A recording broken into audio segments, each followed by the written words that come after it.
As you start your new project, go ahead and save it, give it a name, select whether you want it to be public or private.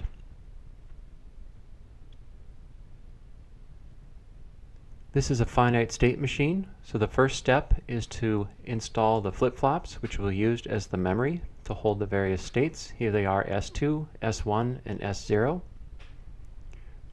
We're going to use an array style for this particular circuit. Next, we add an input. This particular input could be thought of as the right blinker. We now add our state next logic. You'll notice this AND gate has two inputs.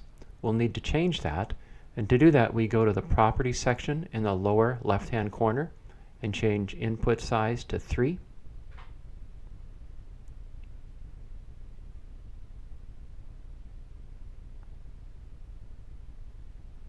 If you're following this particular circuit, there are a few mistakes as I entered this. I'll have you know I cut the video down to 3 minutes. Originally it took me 16 minutes to build this machine, plus fix all the errors. Here we are adding our state next wires.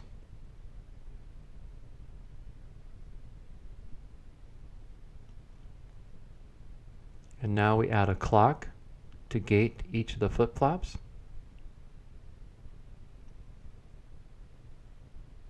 And after a bit of troubleshooting, we see that it goes from states 1, 2, 3, 4, back to 1, and if we turn off the blinker signal, it drops down to state 0, 0, 0. Now that the state next logic is working, we can add our output section.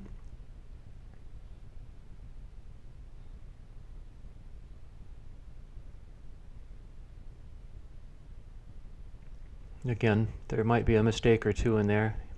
I'll show you the complete circuit at the end. We wire up some LEDs.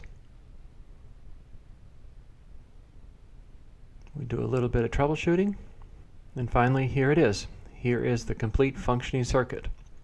Yes, I should go back and I should change the name from left to right, but it's too late for that now.